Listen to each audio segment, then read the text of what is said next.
How does a massive global tech giant sell 9% less product than they did last year, but somehow manage to explode their net income by 191%? Yeah, that is the million-dollar question, right?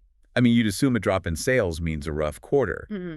But you look a little further down this particular company's spreadsheet, and their profit margins just hit a 3-year high.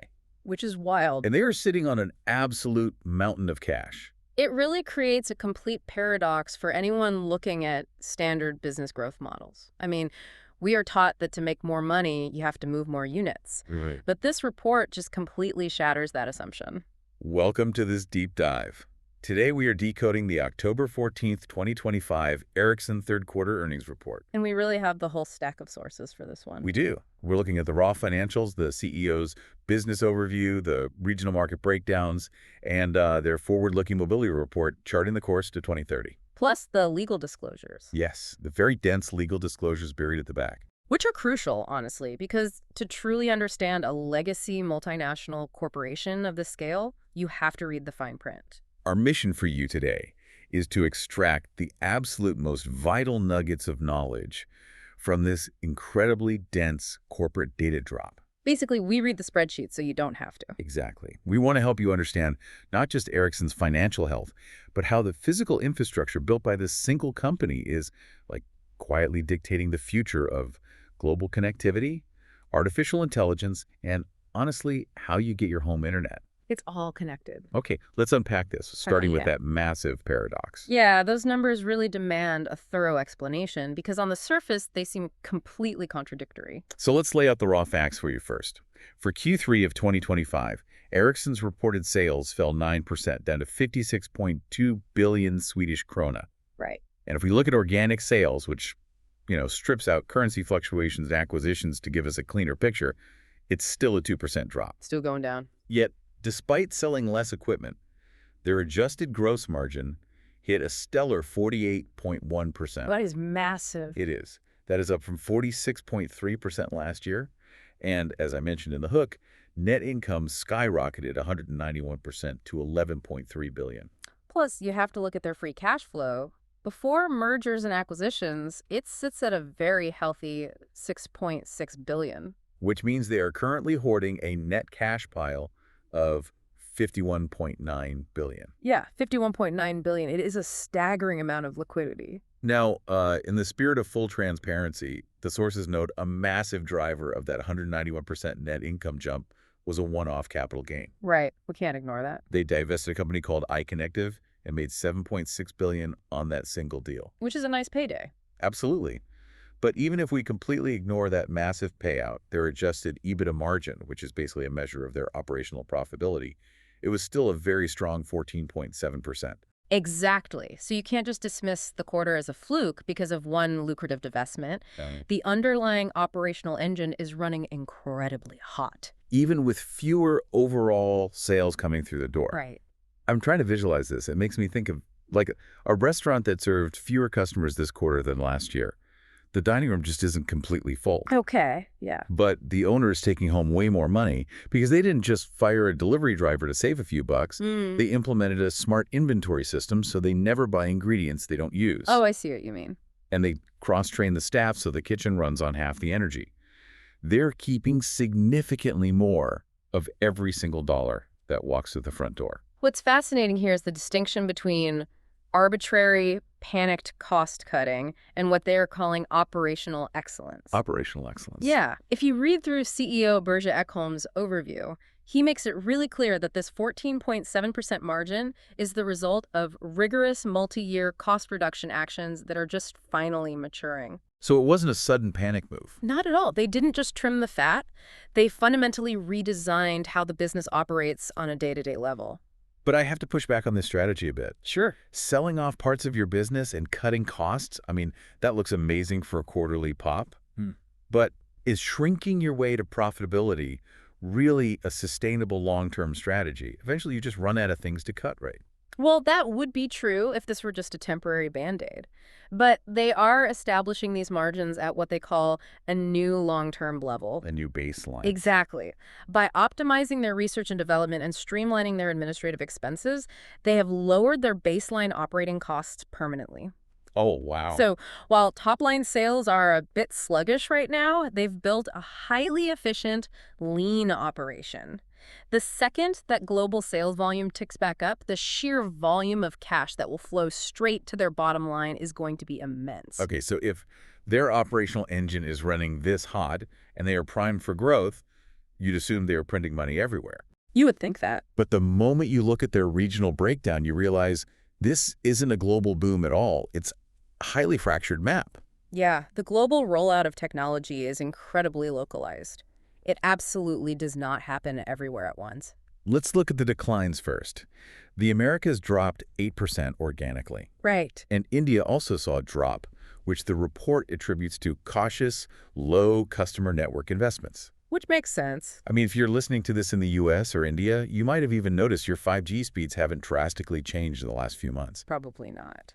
But then you look at other regions, and things are booming. Europe, the Middle East, and Africa grew 3% organically. And the drivers of that growth are quite diverse, actually. In Africa, the push is largely about strong 4G modernization, bringing older networks up to speed. Right. But in Egypt and Morocco, they are initiating brand new 5G launches. So the technology generations are actively overlapping depending on which continent you're standing on. And Northeast Asia grew 10% organically. 10% is huge. It is. That was fueled heavily by Japanese expansion, specifically a major 4G and 5G coverage deal with SoftBank. Yeah, it's been win.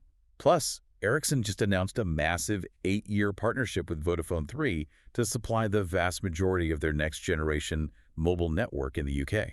In an 8-year contract in the telecom world, that provides an unbelievable level of predictable, recurring revenue. It really anchors their long-term stability in that region.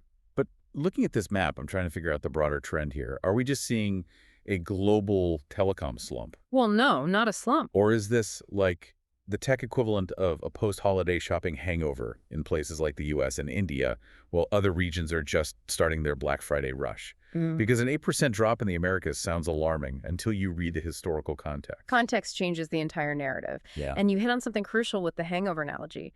Global connectivity is a rolling wave. A rolling wave. Yeah, look closely at North America. In Q3 of 2024, so last year, they had a massive, record-breaking delivery of infrastructure. Okay, so they were buying everything. The major carriers were buying equipment at a frantic pace to build out their initial 5G networks. And you just can't sustain that frantic level of purchasing forever. No business can. Right now, North America is simply digesting what it already bought. They are installing the hardware, testing it, and optimizing the software. So year over year, it looks like a severe drop, but it's really just a return to a normal baseline after a massive infrastructure feast. Exactly. And while the U.S. digests that massive meal, Japan and the U.K. take the baton and start spending. That makes perfect sense. As the North American wave recedes, the emerging markets in Africa modernize, and mature markets like Japan push deeper into 5G standalone coverage. So they just balance each other out. Ericsson's vast global footprint allows them to ride these geographic investment waves perfectly. When one region inevitably cools off, another region is heating up to balance the books. Okay, so we know where the physical cell towers are going.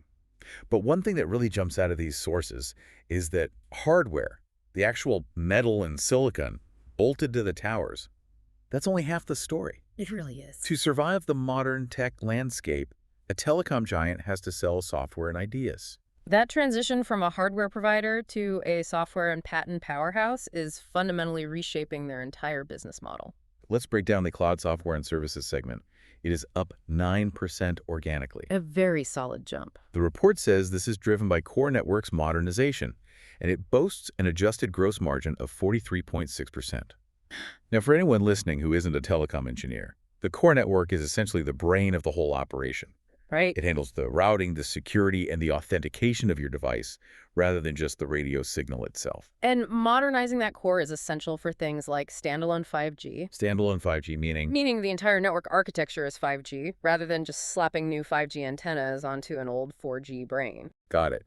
But then We see the enterprise segment drop 7% organically. Yeah. Specifically, their global communications platform, which is Vonage, dropped 9%. Which looks rough on paper. Right. The report attributes this to a 2024 decision to pull back from certain countries. Though, to be fair, their enterprise wireless solutions actually managed a 2% growth. The enterprise segment is a mixed bag, but it's important to look at the intention behind those negative numbers. Okay, well, before we get to Vonage, the part of this report that absolutely blew my mind was the IPR, intellectual property rights. Oh, yes. The patents. Basically, their patents, yeah. IPR brought in 3.1 billion SEK this quarter alone. The sources note that most major smartphone vendors are now fully licensed for 5G, and Ericsson is aggressively expanding their patents into 5G automotive, cellular Internet of Things, and consumer electronics. It is a brilliant, highly lucrative revenue stream with almost pure profit margins. It's like writing a hip-hop song. You write the music and the lyrics once, and then you just sit back and collect a royalty check every single time it plays in a commercial or an elevator or a movie. That's a great way to think about it. Ericsson holds the foundational patents for the actual physics of how 5G communicates. So every time a manufacturer builds a device that uses 5G, Ericsson gets paid. And everyone is building 5G devices right now. Right. But I have to ask you about the enterprise drop. Ericsson paid billions to acquire Vonage a few years ago. Seeing it drop 9%. Was that massive acquisition a scumble, or are these just the growing pains of a necessary pivot? Well, it's incredibly easy to look at a 9% drop in a major acquisition and assume the worst. Yeah. But the sources provide a really clear rationale here. Okay. This drop in the global communications platform was an intentional strategic pruning. Back in 2024, they realized they were operating in certain countries that simply weren't profitable enough to justify the expense. So they just cut them loose. Right. They chose to reduce activities in those specific regions. They intentionally shrank the segment to stop the bleeding. Yes, to protect and eventually improve the margins. And the data actually indicates this turnaround plan is functioning as intended. Really? Yeah, they note that sequential growth, meaning the performance of this quarter compared directly to the previous quarter, rather than comparing it to last year, that growth is actually returning. Oh, okay. So it's stabilizing. But your focus on the IPR segment is spot on. 5G patents moving into cars and the Internet of Things is the true sleeper hit of this entire earnings report. Why do you view that as the sleeper hit rather than just, a nice bonus? Because the smartphone market is largely saturated. That's true. I mean, most people who want a smartphone already have one. But consider the next decade of manufacturing. Every new car rolling off an assembly line will be constantly connected to the network for autonomous driving updates, real-time traffic data, infotainment, all of it. Everything is a smart device now. Exactly. Picture millions of industrial sensors, smart city power grids, and global shipping containers, all communicating constantly. Ericsson is positioning itself so that they collect a toll on the invisible nervous system of the entire future economy. Here's where it gets really interesting. You brought up the future economy, which pulls us perfectly into the exact trends Ericsson is betting an entire future on. Let's look at the data from their June 2025 mobility report, which was included in our stack of sources today. The mobility report is essentially their roadmap for where global connectivity is heading. And the projections are massive. By the end of this year, 2025, they forecast that 5G will account for 1/3 of all global mobile subscriptions. A third. That's huge. They see that number hitting 6.3 billion subscriptions by 2030. Europe right now is sitting at 50% mid-band 5G coverage. Moving very fast. But here is the statistic that literally made me stop reading and look up. FWA, fixed wireless access, it is exploding. They project FWA will account for over 35% of all new fixed broadband connections through 2030. That represents a monumental shift in how everyday consumers experience the internet. Add to that, they highlight artificial intelligence applications as a primary driver for new network investments. And they are heavily pushing what they call an Open RAN-ready portfolio. Right, Open RAN. Open RAN being a future-proof, hardware-agnostic software architecture that works with third-party radios and silicon. It's a game changer. But I want to zero in on fixed wireless access for you. Are you telling me we are actively watching the death of the traditional cable guy? Basically, yes. Like millions of people can just plug a box into a wall and catch high-speed 5G from the sky instead of waiting for a truck to come drill holes in their house for fiber optics? Well, fiber optics will likely remain the king for ultimate raw capacity. But for millions of everyday households, yes, that is exactly what fixed wireless access provides. Now, And if we look at the why behind Open RAN and AI, it explains how supporting millions of homes on wireless internet is even physically possible. wait, so if I'm understanding this, Open RAN basically uncouples the brain from the brawn. You're no longer reliant on Ericsson's proprietary hardware boxes. Correct. But doesn't that inherently threaten Ericsson's legacy hardware business if the software is hardware agnostic? It does introduce competition, sure, Yeah. but Ericsson is pushing an Open RAN-ready portfolio because the industry is demanding flexibility. Right. Historically, telecom networks were rigid. You bought a proprietary metal box, bolted it to a tower, and it did one thing. If traffic spiked in that area, you just hoped the box could handle it. Or the network crashed. Exactly. Open RAN and AI fundamentally changed the economics of telecom by shifting the power to intelligent software. How does that actually look in practice? Imagine a massive sports stadium. Open RAN means the network is managed by flexible, AI-driven software. The network can dynamically adjust to traffic loads in real time. Yeah. If 50,000 people in a stadium suddenly pull out their phones to stream 4K video of a halftime show, the AI instantly recognizes the surge. And it doesn't crash. No, it reallocates bandwidth from a quiet neighboring residential district directly to the stadium. Oh, wow. That level of millisecond efficiency is what allows the network to handle millions of homes using 5G as their primary internet through FWA without the entire grid collapsing under the strain. They are building a network that literally thinks for itself and shifts resources where they are needed most.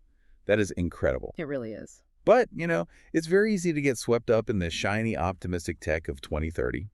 Ericsson is a legacy, massive, multinational corporation. And with that global footprint comes some very severe historical baggage. Yes. And you, as someone trying to understand the full picture of this company, you need to know about this baggage. The legal disclosures are a critical part of their current reality. You can't ignore them. So what does this all mean? We have to look at the risk disclosures. Yeah. And I want to be incredibly clear to you listening right now.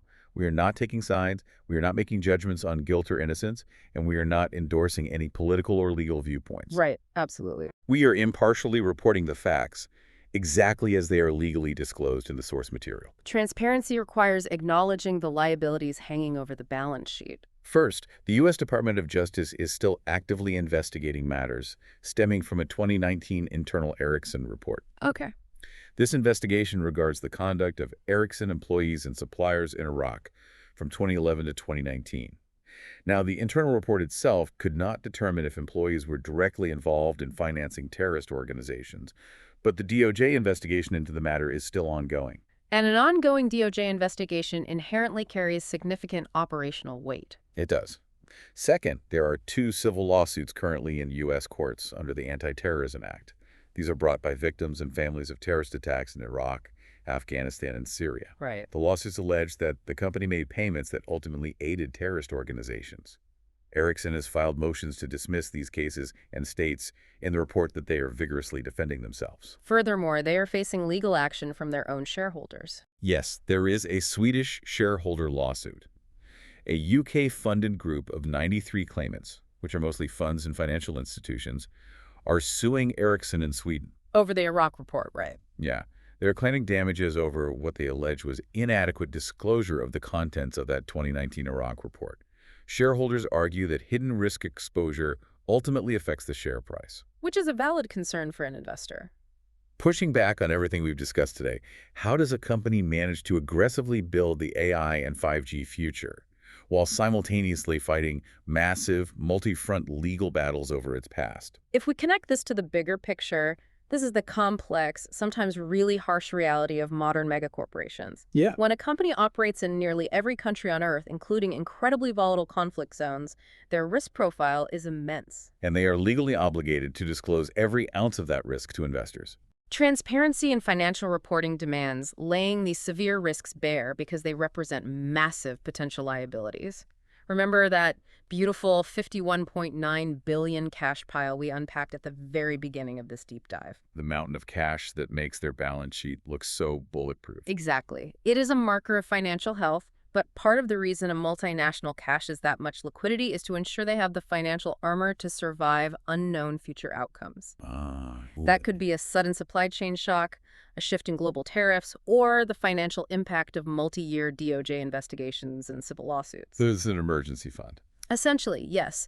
The future of 5G might be software-defined and incredibly agile, but the corporate vehicle building it is still deeply tethered to the physical, legal world. That is a profound way to look at it. The balance sheet isn't just a scorecard, it's a shield. Very much so. We have covered a massive amount of ground today. Let's do a quick recap to tie it all together for you. Looking at this Q3 2025 report, Ericsson is playing a brilliant, ruthless game of defense. Definitely playing defense. They are relentlessly cutting costs, they are pushing true operational efficiency, and they've boosted their gross margins to near 50% even while organic sales dropped. They are cashing massive amounts of cash, too. And they are expertly riding the geographic waves of infrastructure investment. Right, balancing a quiet, digesting North America against a booming Japan, And securing key decade-long wins in the UK. all while perfectly positioning their software and patents for the incoming boom of AI-managed networks and fixed wireless access taking over our home broadband. Provided, of course, they can successfully navigate the very real, very heavy ghosts of their past in the legal system. Right. The entire report is a masterclass in global corporate navigation. It really is an incredible document when you break it all down. Now, before we go, we always like to leave you with a final thought to mull over, something that builds on the incredible data we've unpacked today. And this raised a fascinating question for me as I reviewed their intellectual property growth. We discussed how 5G and the Internet of Things are becoming the invisible nervous system for our cars, our home internet, and our AI applications. Right, the patents. Yeah.